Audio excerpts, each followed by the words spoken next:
Give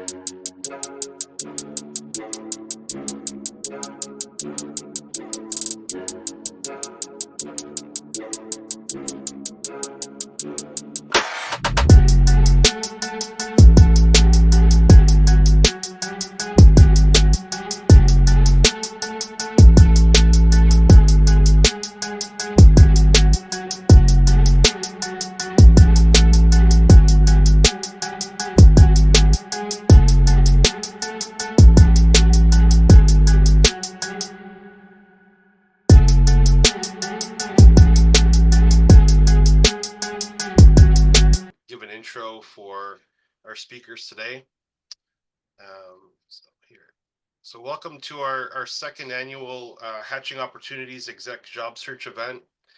This event is part of us just giving back to our network. We realize that as recruiters, we can't help everybody always with a job. And so, Ready, Set Exec, we're a North American executive recruiter. We place people in sales, marketing, HR, and operations.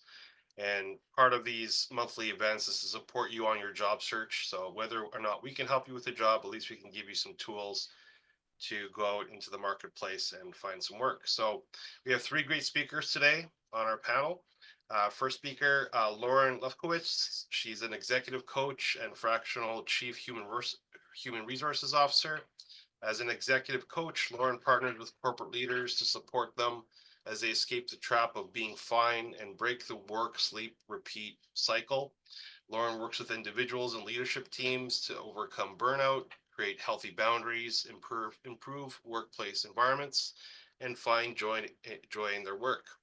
As a fractional chief human resources officer, Lauren partners with small and medium businesses to support the bookends of human resources strategy by offering strategic advisory and implementation services for companies in growth or restructuring phases. So welcome, Lauren.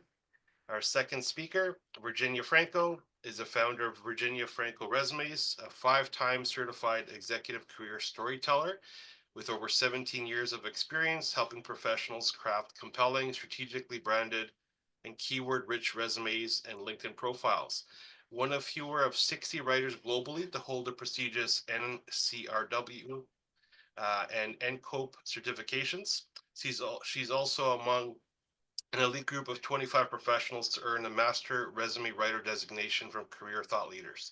Virginia has written executives' resumes virtually every industry, from tech to finance to nonprofit and defense, and boasts a 99% client interview success rate within 60 days of working with her. She's also the creator and host of the award-winning Resume Storyteller podcast, recognized as a top career podcast by JobScan and MaxList. So welcome, Virginia. And finally, Yauhan Mehta, as a career coach. Yauhan helps professionals gain career clarity, standing out as a top talent, accelerating people's job search success, ace interviews, and land their dream jobs faster. In the past 3 years, he has helped over 300 plus professionals land amazing jobs at top global companies, including Amazon, Deloitte, EY, Loblaws, Marriott, TD Bank, Walmart, and many more. So thank you all for agreeing to participate today. We've got a great panel to support our job seekers. And so the format we're going to do to keep it very simple is just write your questions in the chat. We'll then read them to the panel. The panel will then take their time to answer your questions thoughtfully. If we do run out of questions, we're going to go to some content, including LinkedIn optimization, resume writing, and personal branding. So we'll keep the discussion going for a full hour, and we welcome your questions. Feel free to type them in the chat, everybody.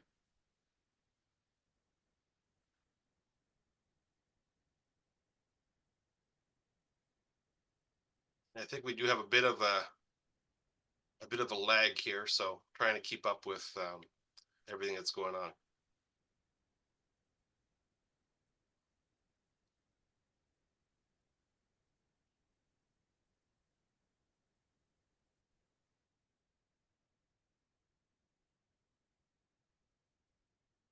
Just going to go to our events page here. I don't see the live chat though. There we go.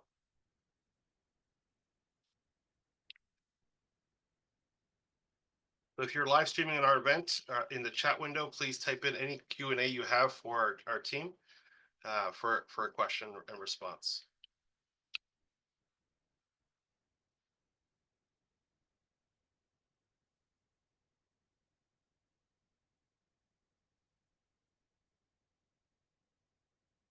And maybe we can kick it off with a quick acknowledgement of just the crazy roller coaster ride we've had with the economy in the last few months, right? So there's a lot of things that are out of your control as a job seeker. So what can you do to sort of manage both the psychological aspect of this, that there's crazy things going on in the economy, and then also that the fact that you're looking for work during this time, right? So maybe that could be the first thing we can touch off on. Me to weigh in and kick things off. It has been job search whiplash if you have paid attention in the last 2 or 3 years. What's going on to now right now gives vibes of back to 2008. If you guys were in the workforce during that time, but at the end of the day, there are always jobs out there. There are always people that leave roles. There are always companies hiring, and many of the things you do to stand out in a market when people are throwing their hat in the ring just to see what's out there are the things you need to do to stand out when there are there's opportunity scarcity. A couple of things that are within your control that I am encouraging people to do is to look at the labor and trends reports and see where there is industry growth. In the U.S., we've seen uh, some positive trends in manufacturing and in healthcare. And so what is possible is to consider if your industry experience is transferable to that. The other thing I encourage people to do is look at where people are hiring, if there are regions in the country where there might be more opportunity. Not everyone can move, so I recognize that is not options for everyone, but consider that when you're studying. And then lastly, see what you can do in the meantime while you're looking to future proof your skills. So, brush up on your AI prompts, see if there's any um, other skills that are or trends that are emerging in your role or in your industry, and see what you can do to level up those skills. Those are great points, Virginia. And John, to your point about the economy and the job market in the last few months, it's been years. The last few months have been extra chaotic for sure. But in 2019, everything sort of felt stable. The job market was felt pretty average. If you were looking for a job, you could probably get one in 2 to 6 months.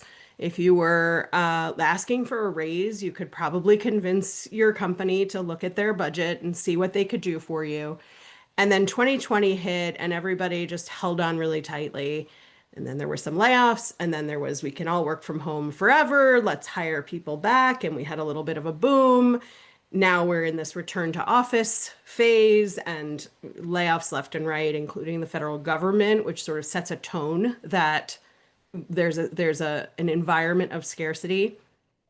And I think what happens, you asked about the psychological impact of that. I think what happens to a lot of executives and leaders is they think about, instead of what their value is and what they can offer, they think about what they're willing to give up in order to get a job or move or whatever that is.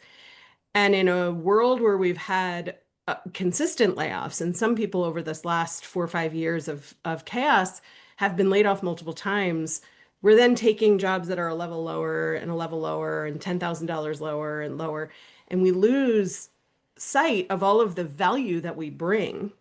So there's a practice of relearning what your value is, what you offer to a company, getting really confident in not just how you feel about that, but how you speak about that, how your resume speaks about that. And Virginia, I'm sure you can talk about this from the resume perspective, and Yauhan from the from the branding, personal branding perspective, there's a huge variable in how you talk about you as a leader and what you offer. So I think that's a really important step back to take before you even, dive into the networking and the applications and all of that. Is you have to get re-confident in yourself and what you offer as a leader. Yeah, I love that. Virginia, thank you so much for, those amazing insights that you shared. And Lauren, you hit it home. I think the issues we're facing right now have been going on for the past 5 years. And it's not just something that's happened, in the last few months or couple of years. I mean, there were ebbs and flows, and some months in 2022 that looked good from a market perspective. But if you look at overall, it's pretty much been a downward trend with, overhiring and layoffs for various kinds of reasons. All I would say over here, not to repeat what you've already said, is before we do job searching, it's important to do some soul searching. So that's what I always say, soul searching before job searching.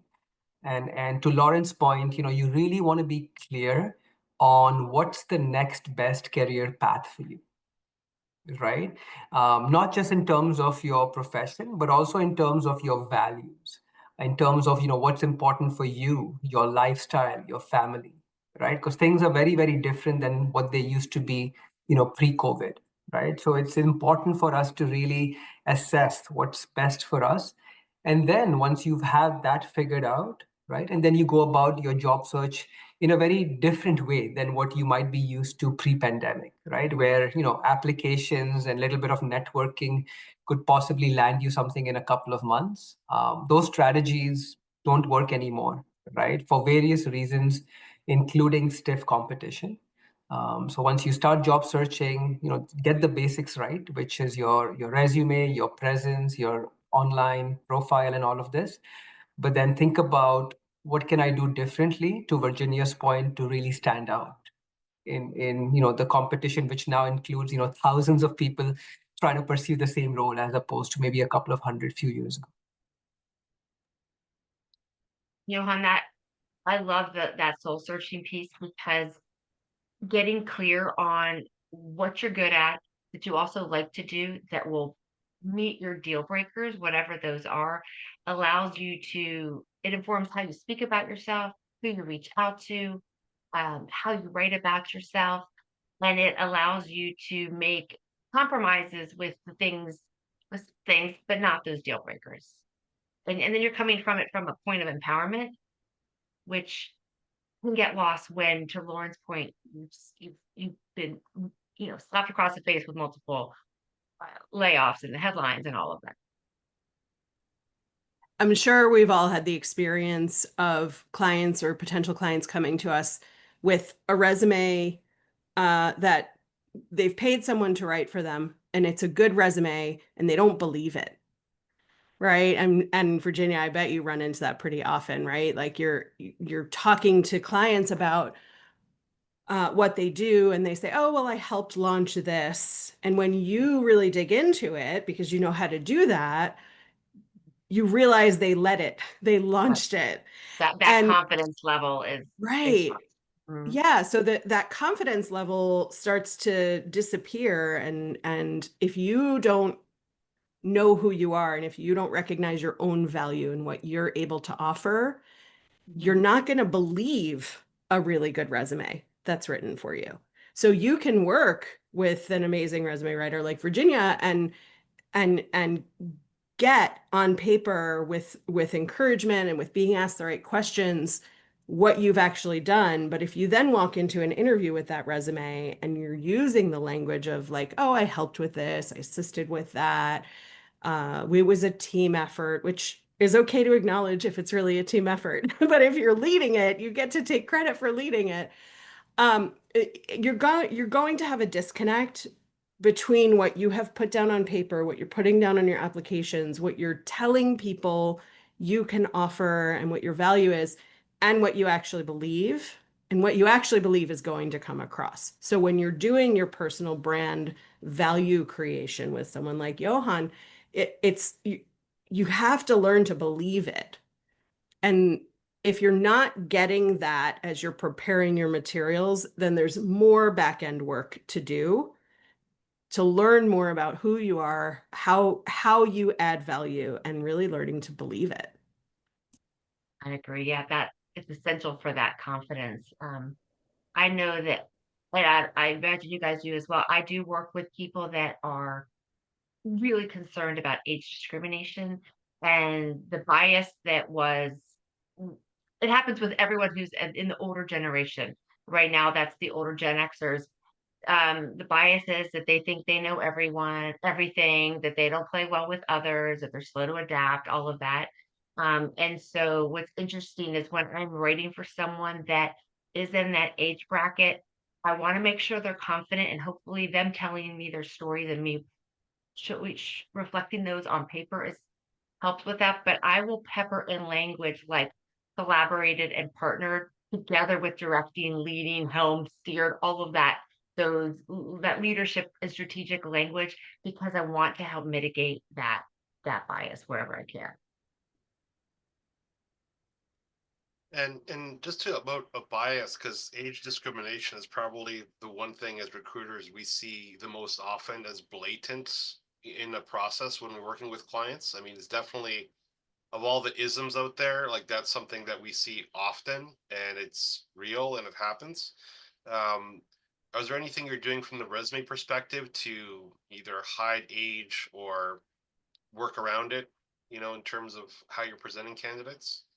Yeah, I mean, what I want to do is just I want the documents to be timeless. Nobody needs to know if someone is 35 or 85. Unfortunately, at the executive level, no one expects you to be 29 years old. So um, I will really lean into, especially when someone's targeting that C-suite level.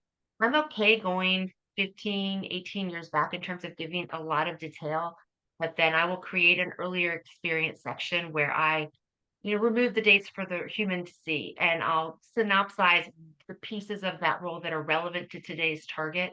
But I don't need to devote as much real estate to something that happened back then. I only need to show why it's relevant. And then if it's super, super important to what the current target is, I might reference it in the summary at the top. And then I also might create a career highlight section where I reference that earlier experience. And I'll do the same on LinkedIn.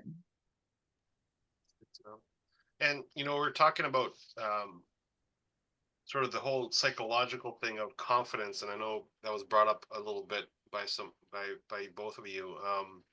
How do you feel about taking time? Like, what would you recommend to people that have been in job search? Because it used to be 3 to 6 months. Now we're telling our clients, look, you're going to be out of work 6 months to a year. That's just the reality now. I've seen people sitting now for over a year looking for work. The psychological effects really start to get to you after the 6 month mark, where you've kind of burnt all your savings. You're now like, oh no, what am I going to do? What do you recommend to people that have been in that search for over 6 months, and just they're willing to take any job or any pay usually because they're like, I got to get back to work?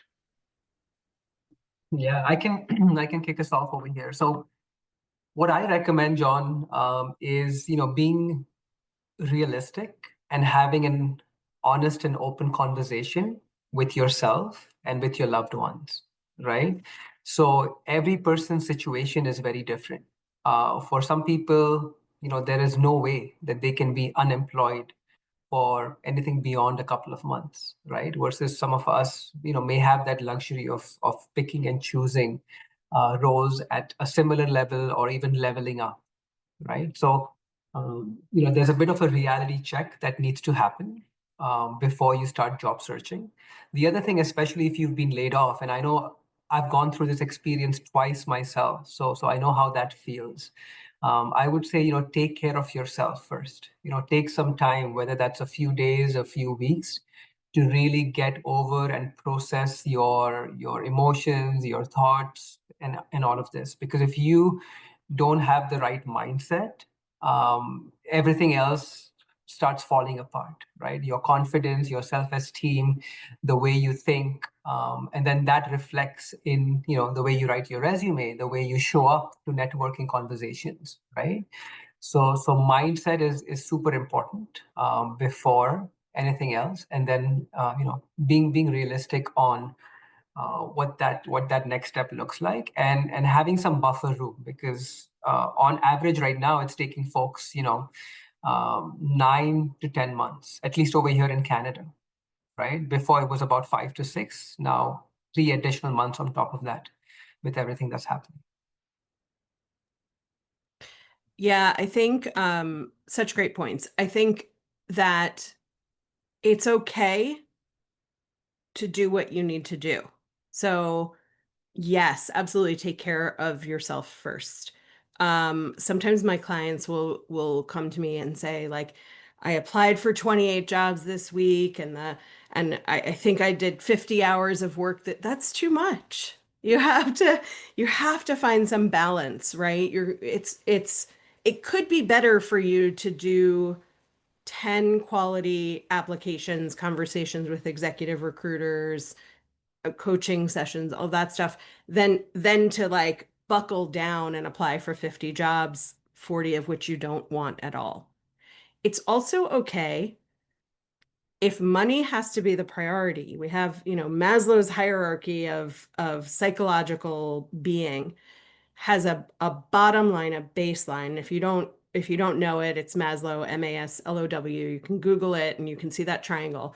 But the base is safety, love, shelter, and money. And if you don't have money and you're running out of money, you go right into panic mode. It is okay to step off the train, take a job that doesn't fulfill you, that doesn't sit in your career path, that's just to get some income so that you can have that baseline of safety.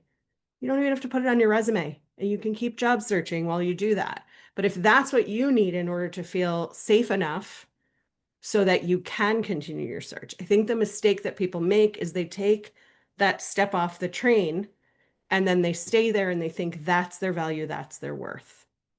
And you get to keep looking for what your actual value is for that executive level position, and to be among the colleagues that drive you and that make you thrive. But it's okay to make money other ways until you are able to make money the way that you really want to make money. Thank you for that. I agree. There is no shame in taking that stopgap job to pay your bills, support your family, support yourself.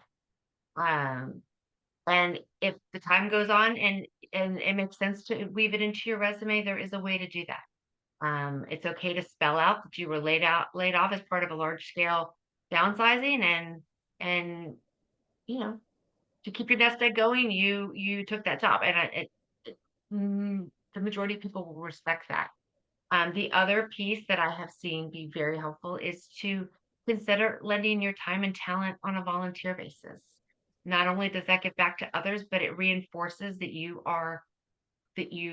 didn't lose your skills and your abilities just because you lost your job. And it helps with your confidence, and it helps others, and it also gives you something to speak about in a resume.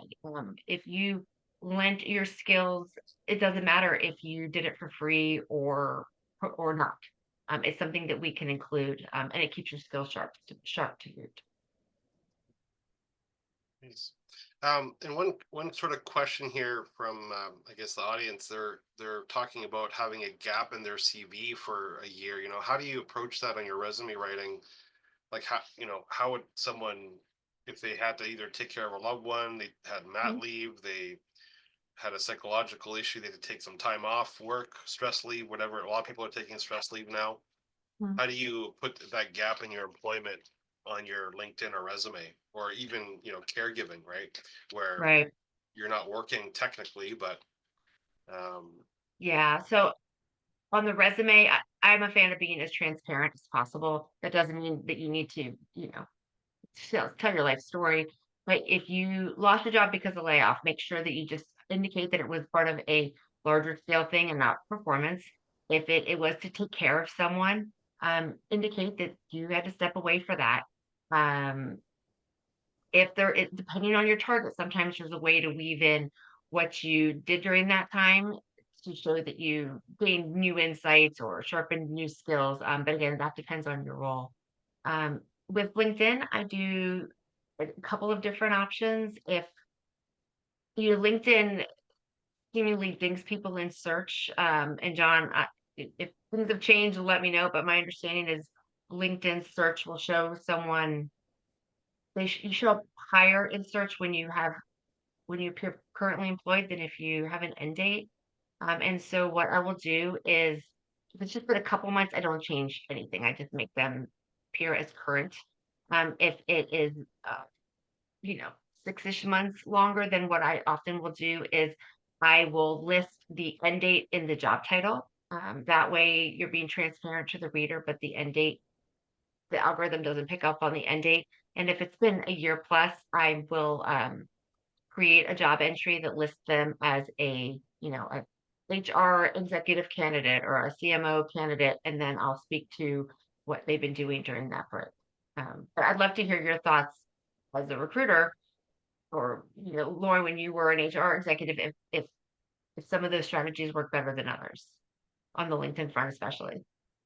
Yeah, the search results are set up in a way that they favor people that are like SEO optimized, meaning you have all the keywords that associate with the job that you're looking for, and you can chat GPT this. Like I have a LinkedIn guy that kind of talks about this, but so yes, you're right. Like you want to have the job being current, otherwise there's actually a tab that selects when you're searching for people currently in the role or past experience. So if it's open-ended, like you said, where you have the job still showing as current, but then in the title or some in the description you'll put that they where they riffed in February but it's still open, that's a good way of sort of gaming the results to your benefit. And so I completely understand that. I mean, like that's a good tactic, because otherwise you won't show as a current, and you may just Yeah, be bypassed simply by a search filter, right? So yes, do what you got to do. I mean, if that's your job and you've been doing it for 10 years, it sucks to not come up in the search results because of that. But you also have to have a good profile with the right keywords. that's right. Yeah. It's not And just yeah. career breaks don't show up on search. So even though the human eye thinks it's a current role, the algorithm doesn't read it as such. That's right. Career Yeah. breaks, they're not showing up at all. It's basically just filler. So that's the thing, is you got to work with the tools, and LinkedIn has a pretty basic Boolean search, thing. So for everybody, it's like optimizing your LinkedIn is really important, because it's not only about showing up in the search results, it's showing up on the first few pages of search results, because it's like Google.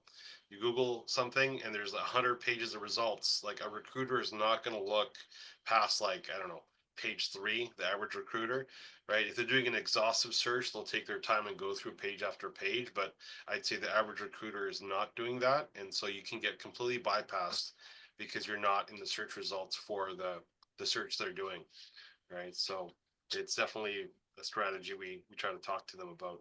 Absolutely.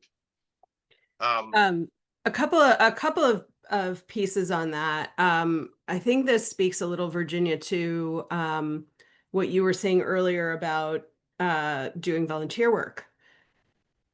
Your LinkedIn page has your profile and it says experience. It doesn't say jobs. Now, in an ideal world, you remain employed. You've got to present in your profiles. But when you are not employed, you can be self-employed. And whether that is paid work or pro bono work or volunteer work, if you are doing work for and gaining experience for an organization or for a client or a set of clients, that is work. That is real experience. And that belongs on your LinkedIn profile. It keeps you active as presently employed for the algorithm. When I used the recruiter tool, when I was in HR on the corporate side, I was always impressed when somebody had a job end for whatever reason and they were keeping active. The challenge, I think, comes in when you really are taking the full break because of health issues or caregiver issues. That's a challenge for the algorithm, and for you to show up early on recruiter results on the LinkedIn recruiter side. And also then it makes it extra important to optimize your whole LinkedIn profile, having your resume available to recruiters, having your skills filled out. I'm sure this is all in the LinkedIn guide, John. I'm going to download that. But really optimizing that and being a person who does the more active outreach, and not simply hoping that recruiters find you. And And it also, to me, it requires you to level up and go beyond looking to be found. It requires you to do the outreach. There are startups, small, mid-sized companies that don't use recruiters. They do old-fashioned hiring managers posting jobs on LinkedIn on their own personal pages. Having good old-fashioned conversations that might start off on LinkedIn, but then springboard onto phones and coffee and Zoom. Those are ways to find out about opportunities that are outside of a recruiter's realm. And you don't have to worry about the search results. what would you say would be a good sort of routine for a job seeker right now in this market, like a daily routine that you would say this is probably a good idea to spend, X amount of time applying, X amount of time networking. If you were unemployed for 6 months, what would you be doing? Just as a open question, let's say, what would you recommend people do right now if they've been out of work for 6 months? Let's say you're doing a part-time job, so your bills are covered, but you're like, I got to get a job before September. So what would you do? Yeah, so I can kick us off over here again. So I would say, which we all spoke about earlier as well, is, take the time to understand where you want to go next. And in terms of role, company, industry, level, and what's acceptable and not for you at this stage. Presuming you've already, done your research and homework and figured all of that out, I would take 3 immediate next steps. Number 1, I would reach out to my existing network, and specifically people who have known me really well over the recent past. So these are what I call like my champions. Okay, so these could be colleagues, previous bosses, mentors, coaches, people in the community, right? Whoever knows you, knows your work, and can vouch for you. Okay? And I would reach out to them with a very open and honest message saying, I've been um, really looking for work for the past few months. Nothing really substantial has materialized yet. So just a humble request, reaching out to you to see if you know of someone or any opportunities that potentially might be a good fit. And this is what I'm looking for, right? So be very clear in that message to you, and you can always end up sign off that message by saying, what can I do for you as well, right? To show that it's not just a transactional sort of an email, right? So that would be my first recommendation. My second recommendation would be to really assess your online brand and your presence, right? Because we know in this market, sitting behind the laptop and applying for jobs is not working, right? Especially in the market we have right now. So what you want to think about is what's the best possible way for me to attract people to my, my website, my LinkedIn profile, and really spend some time, building and working on your brand. And there's many different things you can do. Everything from, being more active, joining communities, right? WhatsApp groups, Slack communities, attending, some of the online, networking events specific to your profession, right? And then the third thing I would recommend is with any job application that you decide to submit, make sure that you are also reaching out to some decision makers. Okay. Never ever submit an application online and just stop at that, stop the process over there, right? You always want to take the one next step, which is either getting a referral Ideally, that should be done before you apply. But getting a referral if you can. But if that's not an option for you, certainly reach out to the recruiter. Certainly reach out to the hiring manager, right? Get their attention, get their eyeballs on your application, because otherwise it's going to be, at the bottom, right, of thousands of applications. So those would be kind of like my 3 next steps and strategies. I love that. One thing that I was thinking about as an add to what Johan said is that at the executive level, um, people in your network that are really important to consider might be um, current board member or past board members, current board members at the executive level, especially at the C-suite level. Often you have that board visibility. I'd also consider consultants and vendors in that list. Those are folks that often have their nose and their hands in lots of different companies, and they are well placed to know what's going on. In terms of structuring the time, I love what Johan said about networking outreach. I sort of think of it like 30% the collateral, the marketing collateral, which is your LinkedIn presence, your resume, but you might already have it if you've been 6 months out. 30% of your time doing the research to figure out what companies you might want to target, what people those additional vendors, consultants might be, and 30% of the time networking. So that leaves where I suggest people really focus on use that time for applying online. Where I've seen executives have greater success is when their expertise is super niche. But if it's pretty broad in a super competitive field, that ROI is not as great. The other piece that I always people to consider when they're having conversations is it's like that shampoo commercial from back when where they used to say, and they told 2 friends and so on and so on. Every time you talk to someone, close out by saying, thank you so much. Can you think of 2 or 3 other people that I should be speaking with? And keep that ball rolling. That strategy has worked for in my family, executives to my college age kids. It works with everyone. I'll shut up now. Oh, that was great. I would just add, you have to figure out what you're comfortable with and start there, and then start pushing outside of your comfort zone, right? There are so many executives that I talk to who start by telling me what they won't do. I'm not networking. I hate networking. Well, okay. What do you hate about it? Well, I hate small talk. Oh, well, then we need to learn how to start in the middle of a conversation and not have the how are you, I'm good, how are you, right? So some of it is training and development. Some of it is finding yourself the confidence and the coachability to try new things, new ways. There is no aspect of job search that is completely dead. The blind application process is more crowded than it used to be. There are a lot of AI tools that will apply for you. So it is more crowded, and therefore you're the most likely to get lost in an applicant tracking system because of that. But it's not dead.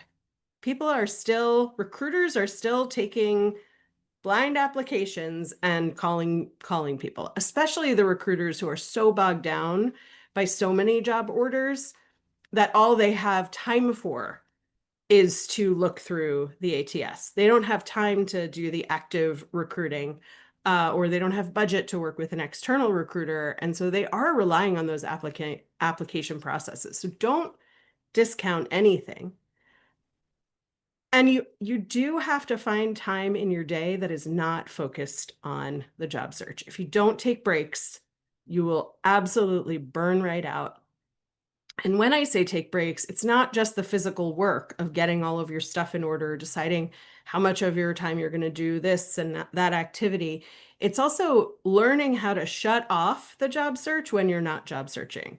And this applies to like your life as an executive. How many of us have worked 12 and 15-hour days and then gone to sleep thinking about work, woken up at 3 a.m. thinking about work, and gotten up first thing in the morning and put our phones to our faces? Me, I did it for years. So you have to learn techniques to find things that you enjoy that are outside of your job search and tell yourself you are shutting down your job search for the day or for the weekend or for whatever it is, and then really hold yourself to that. And a way to do that, one way to do that, of course, is with an executive coach. But another way to do that is to find a peer group of people who are also job searching. There are tons of free peer groups out there online if you Google it or chat GPT it, that are just like executives supporting executives. There are sometimes events on Eventbrite or Meetup that are executives who are all looking for jobs who can support each other. And if we give ourselves the opportunity to look at our peer group of executives as peers and not competition, we can learn so much from each other and support each other as you're all looking for new positions.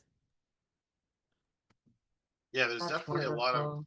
resources out there and groups we can use to support us for sure if you're job searching. And I always like to tell people, treat it like a job, but a 9 to 5 job where you clock in, you clock out, you do what you got to do, and then you don't have to take your work home with you.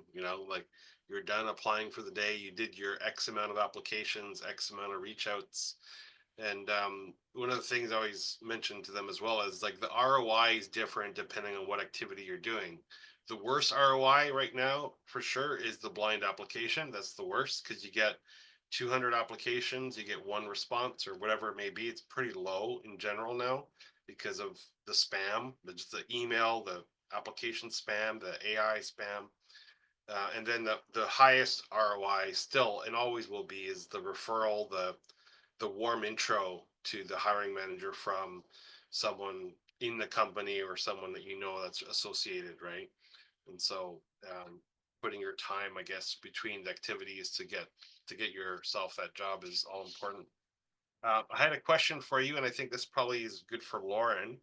Someone's asking, considering current economic trends, given an opportunity, how sensible might it be to work as an independent contractor, or let's say fractional executive, which is kind of hand in hand.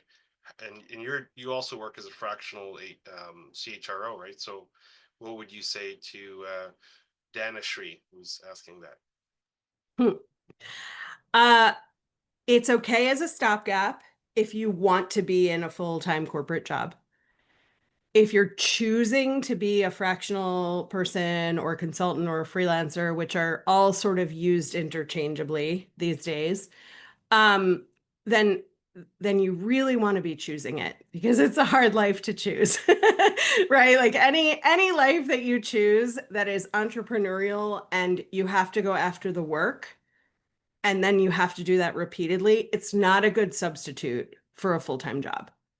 So most of the clients that I work with are corporate people who want to stay in their corporate lives. Some of them take consulting gigs in between. And that's what that like stepping off the train at a stop is for. And it's a-okay. The challenge, I think, with people who are decidedly corporate people who like working in the structure of a corporate environment is that there's even more fear that that's going to go away. Because whatever contract you have is either a project that has a start and end date, may go over a little bit, may end a little bit early, but it has an end, or it's indefinite, but the company can pull out of it at any time. And you probably have a 7-day or 14-day or 30-day termination clause in your contract. And so if you're not still constantly looking for work and building those relationships and building essentially a company, you're going to always feel at risk for losing your job, which isn't really a job because you're consulting or you're fractional. So if you're going to do that for the long term, you have to really want to be your own boss and be providing a service to companies. For the short term, if you want to stay in corporate, it's a great way to be making some money and being able to use your professional brain for a while. But I'd be interested to hear what you all think about that and what you've advised clients on if they've been having trouble finding something long-term or permanent. Yeah, no, I'm with you, Lauren, on that as well. There is, absolutely nothing wrong with taking on contractual opportunities. Because at least over here in Canada, a lot of these contracts result in permanent full-time employment, right? And sometimes we look at a contract and say, it's just 3 months and 6 months, and now again I have to start the process all over again. But a lot of the times you don't, especially if you deliver good results and your performance is good, and there's a need, that contract almost always ends up, being extended. So no harm in trying out contracts, and financially contracts actually pay you more for the same work, at least over here, right? You make more money. Yeah, maybe you don't get the benefits and all of this, but at least you're making money, which is a big stress relief, and you're adding on experience, which reduces that gap as well. And tax write-off, at least in the US. That's good to know. Yeah, I will say that, I've been an entrepreneur now full time for a little under 4 years. And what I've seen with people coming and going into the entrepreneurial space is that if you are at all reluctant to come into the space and then you lose your gig, the knockdown feels a lot harder.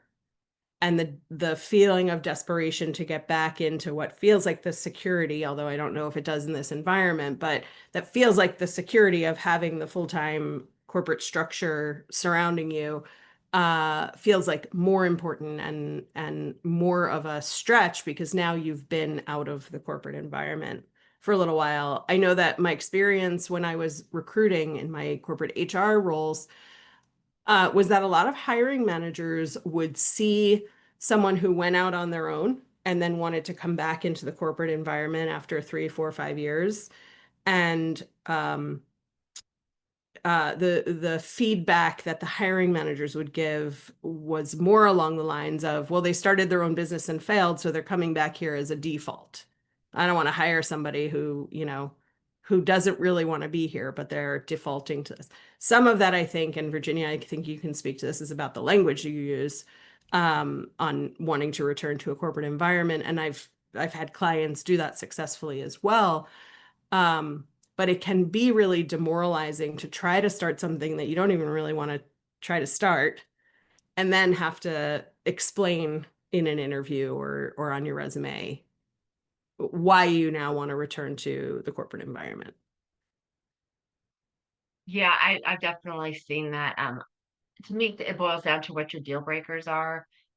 Career crises, like what's happening now, have a way of helping people to crystallize what is important.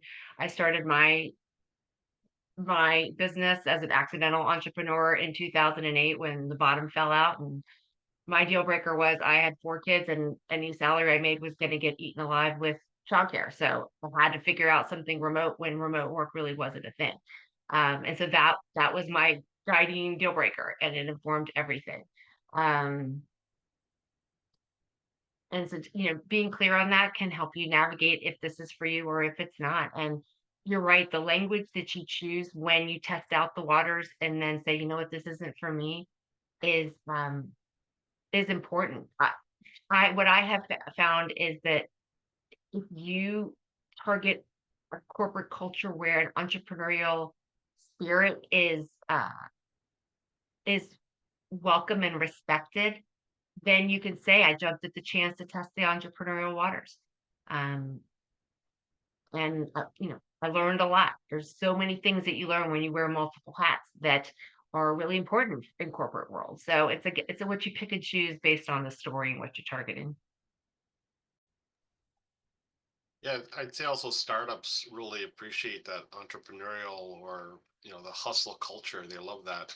So you're coming as an applicant, having done the fractional work or consulting work. I mean, that's always good. But I guess, if you're thinking about going into consulting, the biggest thing is, always be closing and be able to do the business development. That's one thing I think where a lot of the fractionals fail. I've talked to a lot of fractional executives, and I think the biggest hurdle for them is the business development aspect. They're not used to marketing themselves. They're not used to doing, outreach at that level.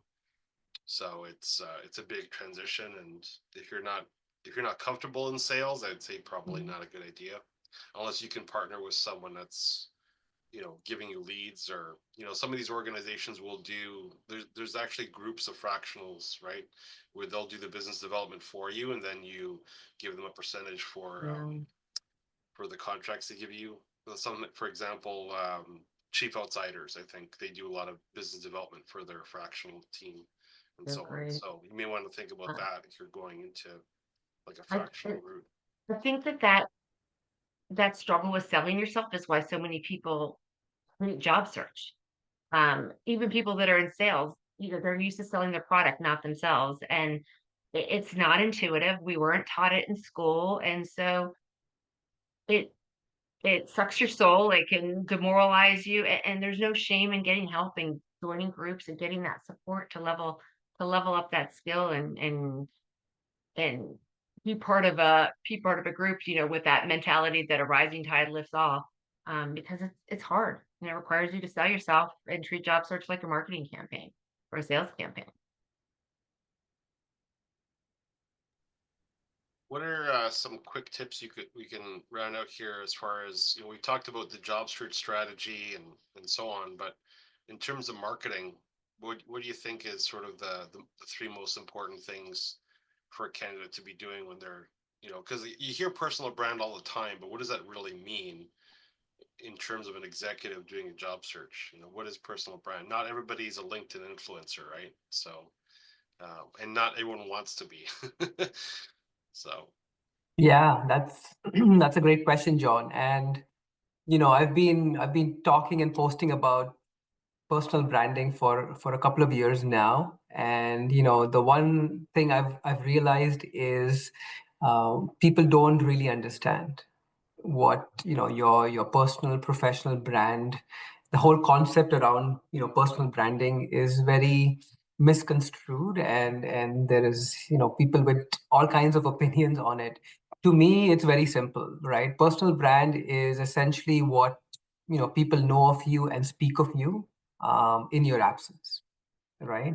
So if someone thinks of you, John, or you, Lauren, Virginia, what is the first few words that will come out of their mouth? What will they, tell other people about you? How do you make them feel, right? So there's a emotional and kind of feeling component to your brand as well, right?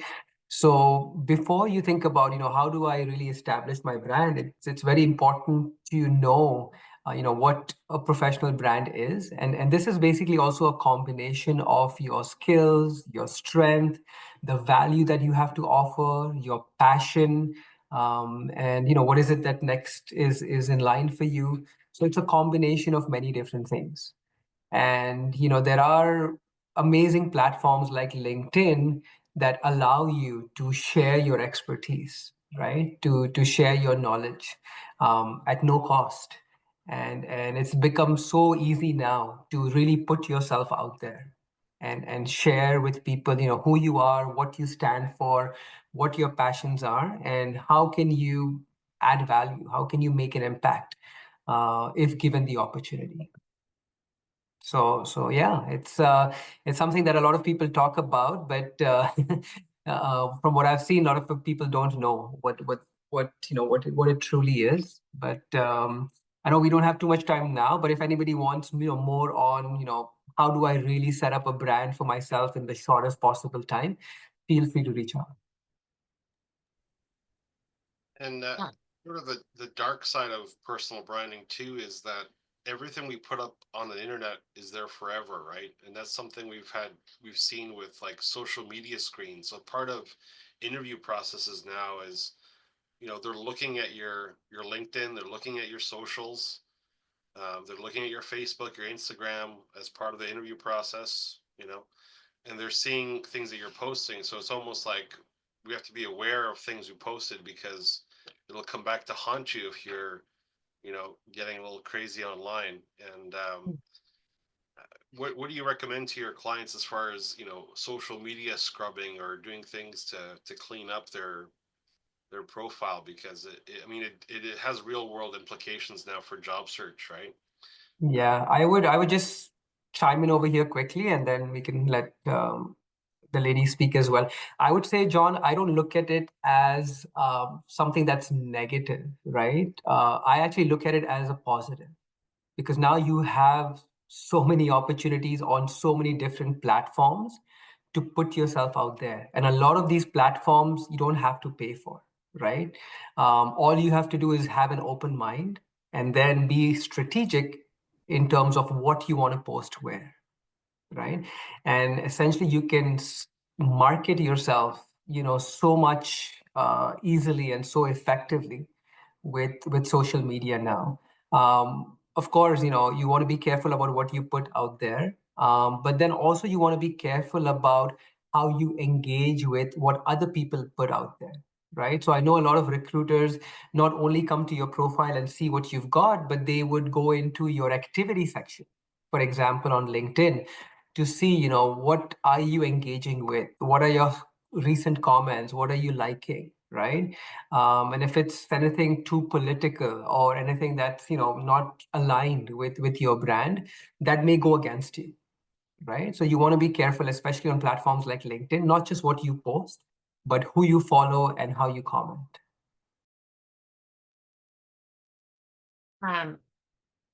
That's advice, Johan, that I gave to my kids with their social media. To me, a personal brand that's well thought through is designed to attract the right people and then repel the people you don't want to interest. And so how I help people figure that out is having them walk through role by role. What did things look like at the beginning? What did things look like at the end? What was your role in moving things from point A to point B?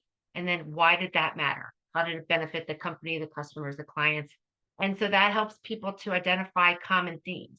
Maybe you're a builder, maybe you're a fixer, maybe you are you lead teams. And so then if you want to put it out there publicly, in addition to having it in your profile, if the idea of posting online gives you hives, use social media search filters to find out who's speaking in that space, who's talking about leadership, who's talking about the software that you implement time and time again, who's talking about tech transformation, and comment on those folks. It's a great way to test your voice. You only have to come up with a couple of sentences, and it helps to keep your profile in the feed and sort of cement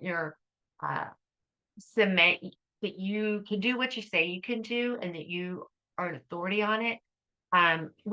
With regards to the sort of contentious stuff, to me, is this a hill that you're willing to die on? And for some people it is. They don't care. They feel that strongly about it that they want to speak on it, and then that's fine. You just need to accept the risks that go with it. You might repel certain companies, and some people might say great, other people might say, well, no, I'm not in a position to turn anyone down. So you have to think about, again, what your deal breakers are when you're considering your social media activity. There's definitely a lot of online tribalism now, and picking a side and being on a team. And I guess it's also a sign of the times, but it can definitely affect, your hireability with some companies because they see something you said or whatnot. So And you might be in a position to be okay with that, and you might not be. So it depends on your situation. It's a fine balance between self-censorship and free speech, and and your values, right? Not giving up on your values. So I think that's one's got to. Yeah, and that I know I consider that stuff when I'm writing a resume. I remember when the vaccines mandates came out. Some companies loved it, some people hated it, and everyone fell somewhere on that spectrum. And so I would say is that if it's critical to you, then let's put it on there. Let's lean in. If not, let me leave it off. So.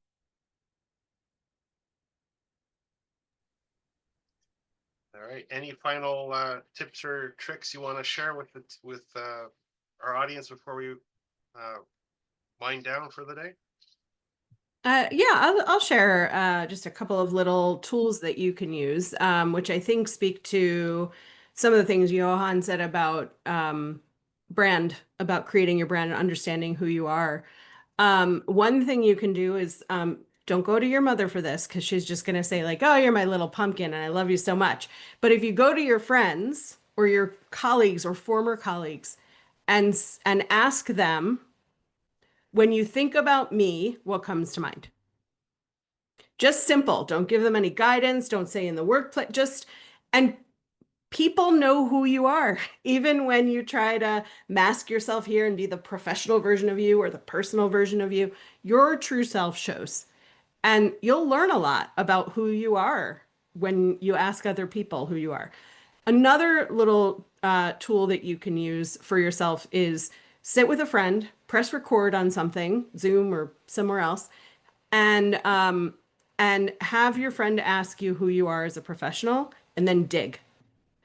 And so when you say, "Oh, I'm a really motivated person," have them ask you, "How?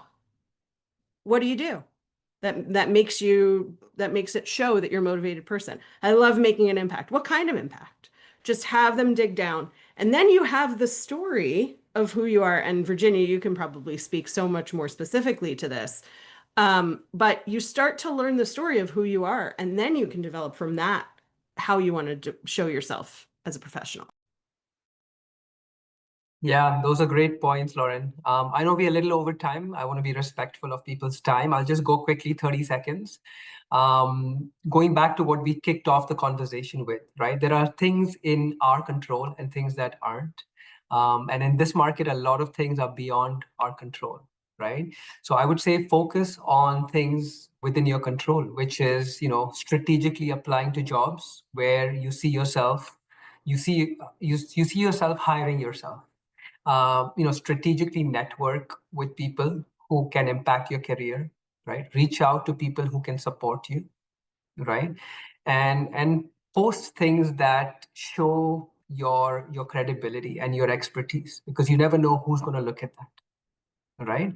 And at the same time, spend time doing things that still, love you, love what you do, right? And with people that you love, right? Because otherwise, it's just going to be months and months of frustration, right? So take the time to yourself, be kind to yourself. Your job does not define you. Your career is important, but does not define you as a person, right? So be a little kind to yourself.